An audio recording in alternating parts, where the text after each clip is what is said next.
¿Nos hemos dejado confundir o no? Sí. ¿Por qué se dejaron confundir?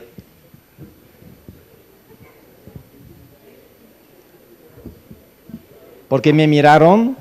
El objetivo no era mirarme, sino no dejarse confundir.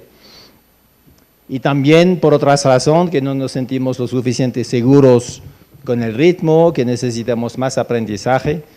Y eso tiene directamente que ver con el tema, ¿no? Porque la promoción y publicidad farmacéutica es uno de los grandes factores que confunde tanto al personal de salud como a la población para hacer un uso apropiado de los medicamentos. Bueno, había pasado, no se registraron los cambios que hice aquí, pero bueno, también al igual que Carlos, declaró ausencia de conflicto de interés con la industria farmacéutica. Y voy a tratar brevemente un poco del por qué hay que preocuparse por la promoción farmacéutica. Vamos a compartir algunas modalidades de publicidad o promoción farmacéutica que se dan en el Ecuador y terminaremos por una propuesta para contrarrestar los efectos negativos de la promoción farmacéutica. Bueno, ¿por qué preocuparse por la promoción farmacéutica? Pues la principal razón es que, como se ve en esta imagen, existe una desigualdad muy importante a nivel mundial entre las actividades que se desarrollan para la promoción farmacéutica versus la información independiente. Si se ve lo que se gasta en publicidad a nivel mundial versus lo que se gasta en informar adecuadamente población y personal de salud, pues hay una desigualdad muy importante, ¿no? La mayoría de los congresos que se organizan a nivel mundial son financiados por la industria farmacéutica y uno de los fines de esas actividades es promover los productos. Una cosa muy importante que hay que tomar en cuenta, y siempre más en esos tiempos modernos, son los conflictos que existen entre salud y objetivos comerciales, ¿no? En principio, el objetivo del personal de salud es buscar el beneficio de la salud de la persona, cuando el objetivo de las empresas de medicamentos es el beneficio de la empresa y de los accionistas. Por supuesto que hay intereses comunes cuando la industria produce medicamentos útiles, seguros, a precios accesibles, y cuando los médicos los prescriben, ¿no? Desgraciadamente, y eso se ve cuando se analiza el comercio de medicamentos, por ejemplo en el Ecuador, muchos de los medicamentos que se comercializan no tienen gran valor terapéutico añadido. También hay personal de salud que prescriben medicamentos que no tienen sentido, que lo prescriben mal. Entonces, este conflicto de interés, como veo que hay muchos estudiantes de medicina, nos va a acompañar en toda nuestra vida profesional, ¿no? Y es un factor de distorsión de los mercados de medicamentos y del uso apropiado de los medicamentos. Como veo que hay personas que toman notas, muchas de esas diapositivas se encuentran en un video con el nombre mismo de la presentación que pueden consultar en YouTube, ¿no? Bueno, lo que vemos en esta ayuda visual es el resultado de un análisis que realiza regularmente una revista francesa que se llama la Revue Prescrire, que es una de las revistas más importantes a nivel mundial en cuanto a la calidad de información que proporciona, porque es una calidad, digamos, es una evaluación muy crítica de los medicamentos y que es una revista totalmente financiada por los suscriptores. No hay ninguna influencia de la industria farmacéutica. Y cada año revisa, cada tantos años revisa la calidad de los medicamentos o el valor terapéutico de los medicamentos que entran al mercado. Y aquí vemos el resultado de este análisis, que muestra que lo que llama la atención en esta torta es la parte verde, que dice que prácticamente 68% de los medicamentos que entran al mercado no aportan absolutamente nada para la salud. Son Me-Too, son básicamente Me-Too o modificación de medicamentos y no aportan nada a la salud. Y tenemos un grupo de medicamentos que se introducen al mercado sin conocer lo suficiente sus riesgos y que se consideran de beneficio no aceptable. Después, muchos medicamentos no nos podemos pronunciar sobre su valor terapéutico, precisamente porque no conocemos sus riesgos. Y una muy pequeña proporción significa un avance real para la terapéutica, ¿no? Cada año la revista hace un balance de qué medicamentos aportan realmente al mercado, y desde 20 años prácticamente no había ningún fármaco. Este año entraron 4 fármacos que se consideran un avance terapéutico. Entonces, para regresar a esa ayuda visual, eso de por sí plantea un problema ético muy importante, porque para que esos medicamentos circulen en el mercado, ¿qué necesitamos? Necesitamos los médicos, los y las médicos, que son los principales agentes de marketing de la industria farmacéutica, ¿no? Se necesita los médicos para prescribir esos medicamentos. Y se necesita gastar mucho dinero para promover esos productos, sabiendo que la mayoría de ellos no tienen un aporte para la salud. Existe ya siempre más evidencia del papel negativo que juega la promoción farmacéutica, y que la promoción aumenta la prescripción y consumo inadecuado de medicamentos. Una de esas pruebas es la siguiente. Bueno, los estudiantes de medicina seguramente conocen este medicamento, la gabapentina, que se comercializó como Neurontin, y que cuando salió a comercializarse estaba nada más autorizado para el tratamiento de algunos tipos muy específicos de epilepsia. Y el laboratorio, viendo que las ganancias no aumentaban, como se ve en la curva de abajo, en la línea de abajo, empezaron a promover el medicamento para indicación no autorizadas, en particular para desórdenes psiquiátricos, para migraña, etc. Y se ve que el aumento considerable de todas esas indicaciones, y se descubrió después en los archivos de la empresa todos los métodos que se estaban utilizando para promover el producto. Y vemos claramente el efecto muy positivo en términos de ganancia de la industria farmacéutica. Otra historia que algunos seguramente ya conocen, los estudiantes de quinto año probablemente habrán visto esta ayuda visual. ¿La han visto o no? ¿Quién ha visto ya esta ayuda visual? ¿No? Bueno, puedo seguir hablando. Perfecto. Bueno, es la historia una historia real. Es cómo se introduce en un hospital de los Estados Unidos un nuevo antibiótico inyectable. La primera cosa que hay que hacer es reunirse con el comité farmacoterapéutico para introducir este medicamento en la lista. Probablemente va acompañado de algunos almuerzos y algunos otro tipo de reunión convincentes. Entonces, una vez que está introducido, los servicios de farmacia constatan que no hay un consumo demasiado importante del fármaco, razón por la cual la casa farmacéutica decide de invitar a los profesores, a los líderes de opinión del hospital, a un balneario, todo incluido, con familia y todo, y que es el punto 2, llegan las invitaciones, y solamente el hecho de que lleguen las invitaciones hace que aumenta el consumo de este antibiótico inyectable. En el punto 3, se ve que los médicos están en el balneario, por lo tanto no hay prescripción del antibiótico, pero inmediatamente después se ve un aumento considerable del consumo de este inyectable. Después hay otra vez un bajón, y con un poco de monitoreo se llega finalmente a posicionar muy bien este antibiótico inyectable, que desplaza a otros que son de primera elección y mucho más económicos.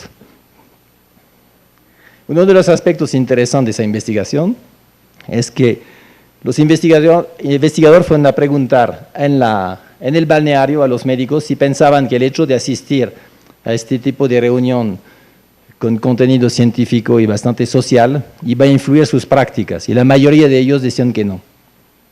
Pero aquí las evidencias dicen otra cosa.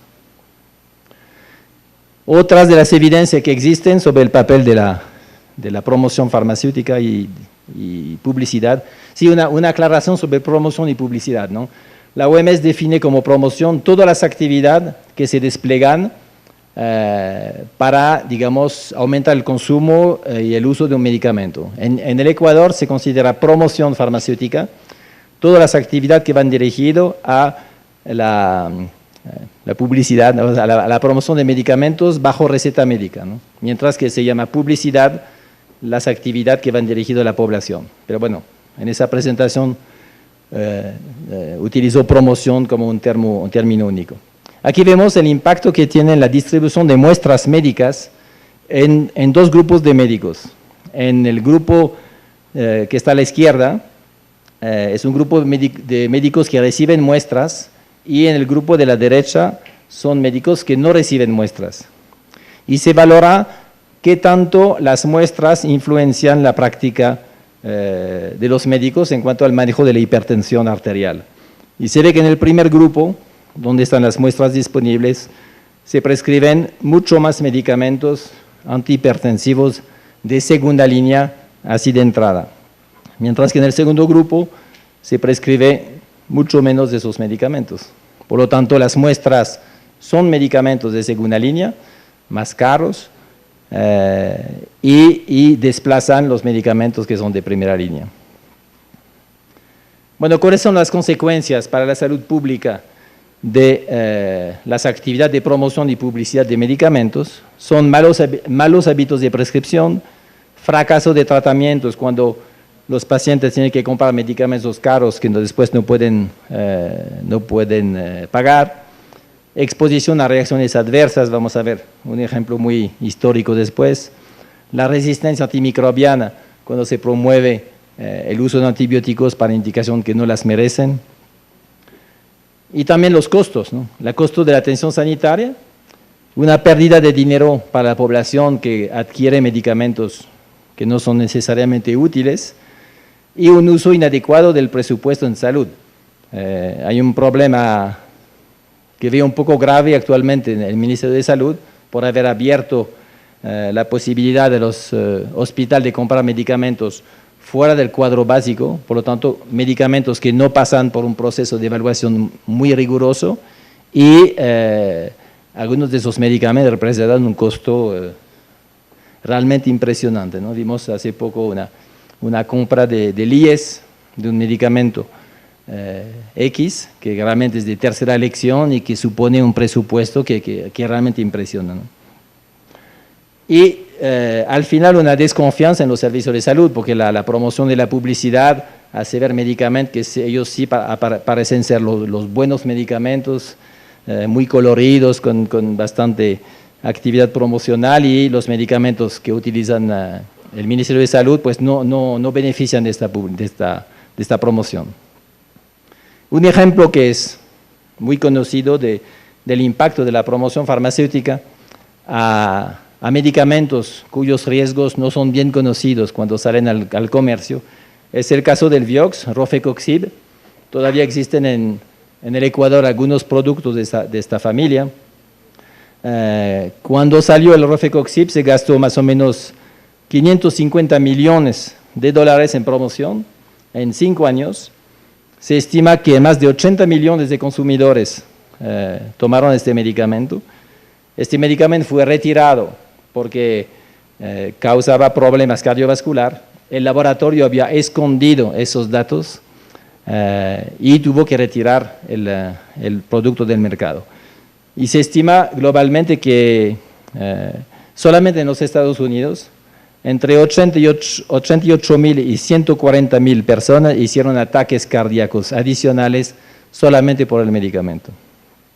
Eso es mucho más importante que lo que pasó con la famosa talidomid. Es un ejemplo que siempre estudiamos en los estudios de medicina, que causó entre 6.000 y 10.000 niños y niñas que nacieron sin brazos y piernas, de focomelia. Los desastres a los cuales asistimos hoy en día con los medicamentos son mucho más grandes que el de la talidomid.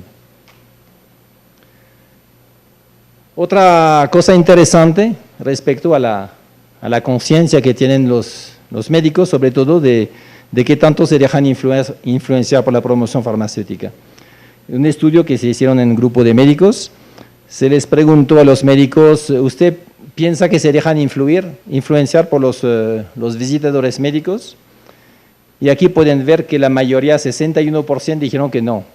Pensamos que no nos influencian. Algunos reconocen que tal vez se dejan influenciar.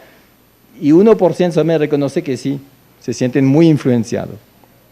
La segunda pregunta es la siguiente. ¿Qué tanto consideran que sus colegas se dejan influenciar por la promoción farmacéutica? Es llamativo que un gran grupo de médicos considera que ellos son invulnerables, pero que sí, que los vecinos no responden por ellos, ¿no? Entonces hay un problema estadístico así.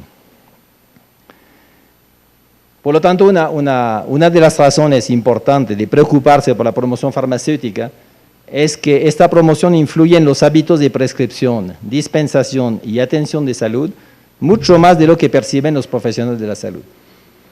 A veces, bueno, hay estudios que muestran qué tanto influencian recibir un lápiz, un recetario que lleva el nombre del medicamento, un almuerzo, un viaje, y hay una relación proporcional, ¿no?, entre el valor monetario del incentivo y la prescripción del médico. Después, bueno, solamente dando algunos ejemplos de cómo la promoción farmacéutica tiene tendencia a confundir a los prescriptores. Es, por ejemplo, una gráfica que apareció en un medicamento que es un inductor del sueño, que es el Surdector, y que mostraba la ventaja del Surdector sobre el placebo. Si vemos esta gráfica a primera vista, ¿qué impresión nos da? ¿El Surdector aporta algo? ¿Sí o no? Parece que sí, ¿no? Además, si no tenemos mucho tiempo de mirar los detalles. Ahora, fíjense bien en las cifras y en las escalas que aparecen en esta figura. ¿Qué es lo que les llama la atención?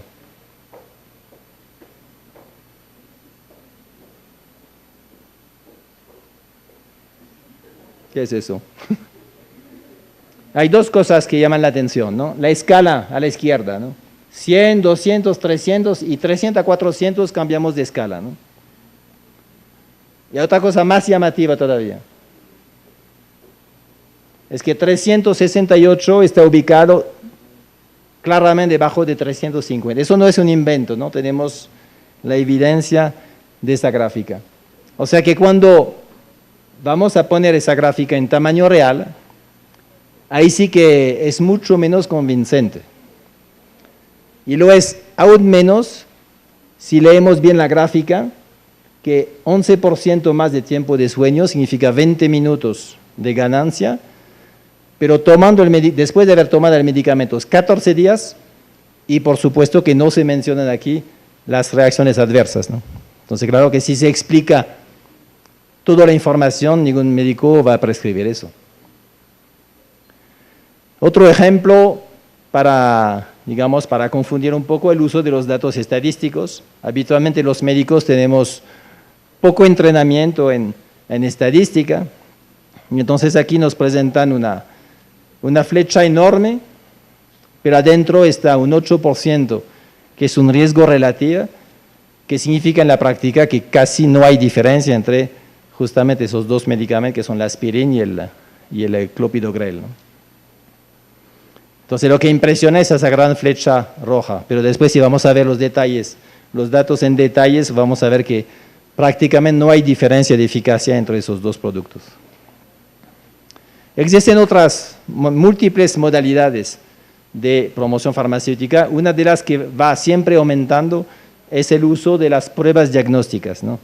Calcule su riesgo cardiovascular, vaya, si usted quiere su madre para el Día de la Madre, llévala a hacer un examen gratis de densidad mineral ósea, que siempre pasaría con un puntito de osteoporosis. Múltiples pruebas para la androposis precoz, etcétera, ¿no? Entonces, incentivar a que las personas se hagan test diagnósticos y para después proponerle un medicamento. Eso es el caso de la osteoporosis. Entonces, animar a las personas a que se hagan un test de densidad mineral ósea lo más pronto posible, cuando las guías recomiendan que no antes de los 65 años, en este caso es desde los 35 años. El examen en este caso es un ejemplo de Nicaragua. El examen, hay campañas que hacen examen gratis, que están detrás de una farmacia y pasan por la farmacia a la salida tomando un medicamento que de por sí tiene un beneficio súper limitado. Realmente la ganancia se evita una fractura para 300 personas tratadas durante 5 años, que hay muchos efectos secundarios. Entonces es un medicamento que aporta de por sí muy poco y que solamente va a ser útil para una parte muy mínima de la población, no la que dicen las promociones, ¿no? Entonces, otra manera de publicitar los medicamentos, eso directamente a los consumidores. Eso es un ejemplo del Ecuador, que es el récord de lo que hemos visto, que en un consultorio de Latacunga, que recomienda que hombres y mujeres se hagan la prueba a partir de los 20 años, ¿no? Además, este aparato es un aparato que no es validado por la Organización Mundial de la Salud. Todos salimos con un punto de osteoporosis y entonces ahí está el medicamento. Otro ejemplo de promoción, eso también, otro ejemplo del Ecuador, de una persona que participó en ese observatorio de medicamentos antes que haya nacido, que reportó esta campaña, ¿no?, que se realizó en la PUSE para la desparasitación, ¿no? ¿Cuál es el objetivo de hacer una campaña de desparasitación en una población de estudiantes de medicina?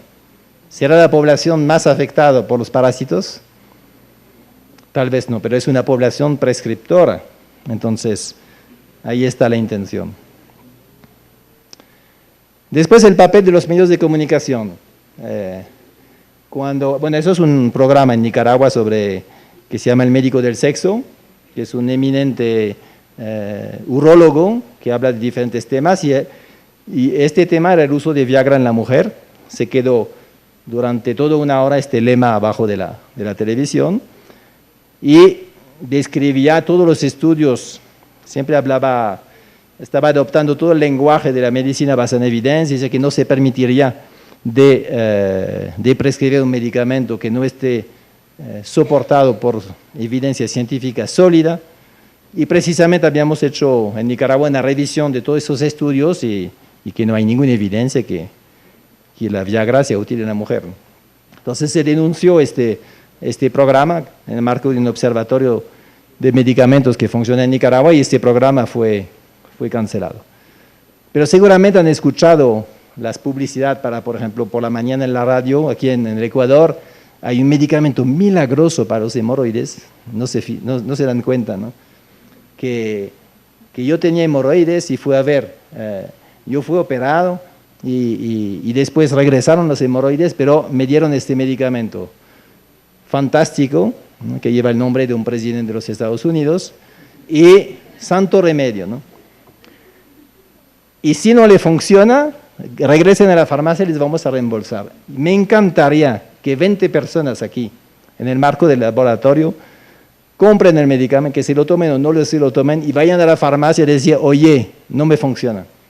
Para ver si le dicen, a ver cómo no funciona. O sea, me gustaría ver qué se puede hacer. Realmente es un engaño, y lo que llama la atención es que existe un reglamento para control de la promoción farmacéutica y publicidad en el Ecuador, pero parece que no está funcionando. Entonces, todo el papel de los medios de comunicación. Esos son 3 publicidades que captamos en diferentes partes. La primera es la esquina de la Colón. La glucosamina es en la carretera entre Salinas y Guayaquil. Y la última, no sé muy bien, pero en uno de esos viajes. El primero, el Mucosolvan, que libera tus pulmones de la tos. Obviamente es una mentira. El Mucosolvan no tiene ninguna utilidad. La glucosamina, a la derecha, medicamento que no tiene ningún beneficio demostrado, que expone a las personas a algunas reacciones adversas, que en algunos países, algunos grupos que trabajan en información independiente solicitan el deregistro de ese producto, que se consume a gran escala y que funciona a base de publicidad, ¿no? Y abajo, este producto natural, que es la santo remedio también para bajar de peso. Lo toma, no se ve bien, pero hay una cosa que aquí, que parece aumenta la confiabilidad, está registrado por el Ministerio de Salud. Bueno, es como la FDA, no es porque un medicamento está registrado por la FDA que necesariamente es útil, ¿no? Y desgraciadamente existen una serie de medicamentos en el mercado que no tienen ningún valor terapéutico y algunos de ellos que exponen a riesgos, ¿no? Entonces, esos son muestras de publicidad farmacéutica que de alguna manera hacen ver que no funciona muy bien la regulación.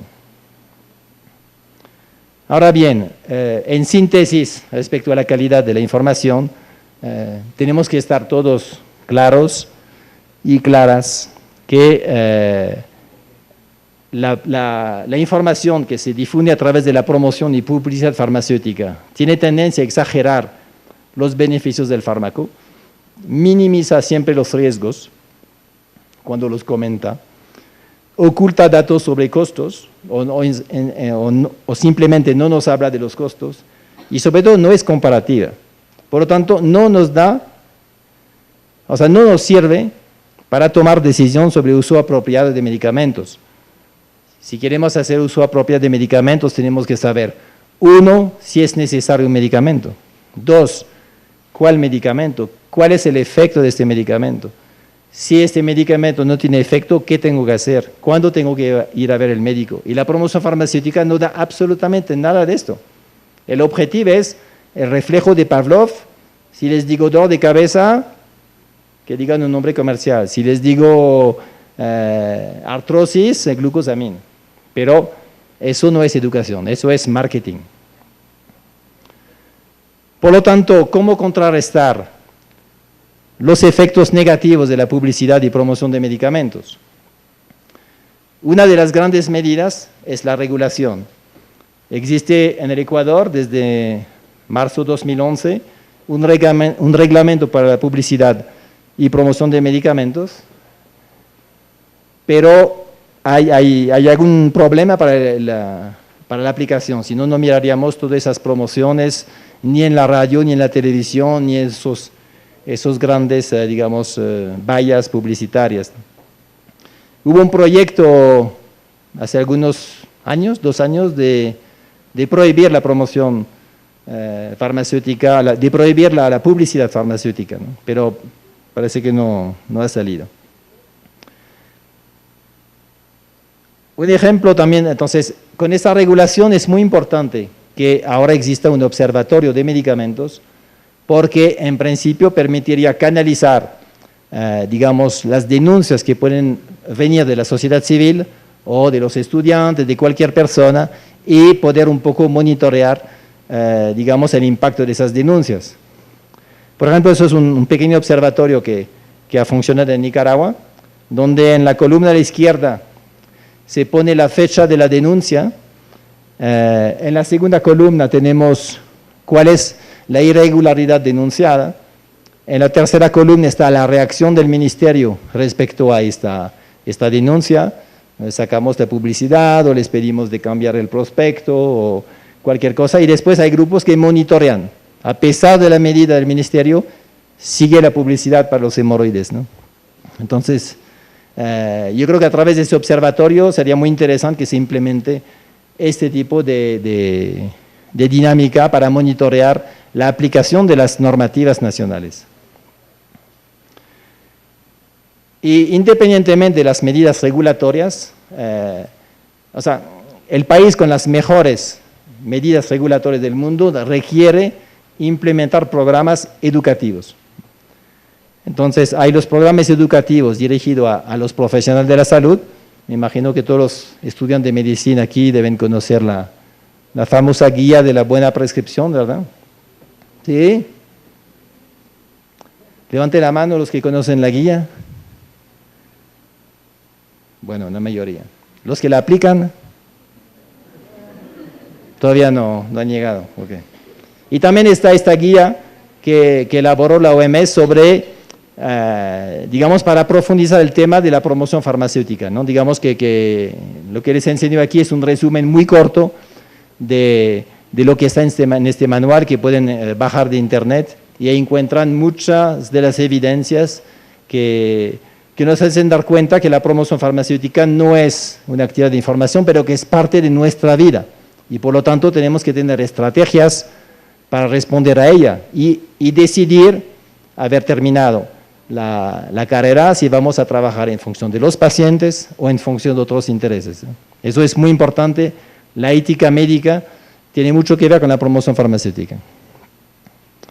Por ejemplo, es muy importante que se tenga acceso a información independiente de calidad sobre todos los nuevos medicamentos que salen, ¿no? Y todos deberían conocer, bueno, o conocen ya la referencia de los boletines de la ISDB, la International Society of Drug Bulletin, que son boletines que son independientes de la industria farmacéutica y hacen regularmente una evaluación independiente y lo más objetivo posible de los nuevos medicamentos. Por ejemplo, aquí es el caso del risedronato para la osteoporosis cuando salió, y que también hace un análisis crítica de las promociones, de las publicidades, porque la primera información que solemos recibir sobre nuevos medicamentos es de la industria farmacéutica y es una información de marketing. Otras iniciativas, ya es una iniciativa nacional, que es el Vademecum Farmacoterapéutico del Ecuador, que además del el registro terapéutico, ¿no?, que acaba de salir y que se centra en los medicamentos del cuadro básico, este Vademecum comenta todos los medicamentos del comercio y en particular señala aquellos medicamentos que no tienen que estar en el comercio, para decirlo así, que tienen una relación beneficio-riesgo desfavorable. Hay algunas alertas, dice, por ejemplo, tal producto antidiabético pues ha sido retirado de varios países desde 2 o 3 años y todavía está en el mercado ecuatoriano. Entonces, que señala todos esos medicamentos que son de dudosa valor terapéutico. Entonces, y también en este documento van a aparecer los precios, a pesar que estamos en un momento donde los precios están un poco inciertos, pero tendrá una página web donde que se pretende actualizar 2 veces al año y que permite dar información sobre los nuevos medicamentos. En principio, la 4ª edición debería salir en 2015 y como en mayo la página web respectiva. Bueno, y también es muy importante desarrollar iniciativas de información hacia la población. Hay muchas de esas iniciativas, aquí solamente puse algunas. Por ejemplo, arriba a la izquierda está la implementación de prospectos de medicamentos. O sea, cada caja de medicamento tendría que llevar un prospecto con la información que necesita el consumidor para hacer uso apropiado del medicamento, que sea como automedicación, que tiene que ser responsable e informada, o para adherir un tratamiento prescrito por el médico. Después, bueno, es importante desarrollar iniciativas en las escuelas para que desde la juventud, en la fase de formación, los niños y las niñas y los adolescentes sepan qué es un medicamento genérico, qué son los medicamentos esenciales, qué es la automedicación responsable, qué hacer frente a las enfermedades más comunes, una tos, un problema de piel, etcétera, etcétera, para que se dejen menos influenciar por la promoción farmacéutica.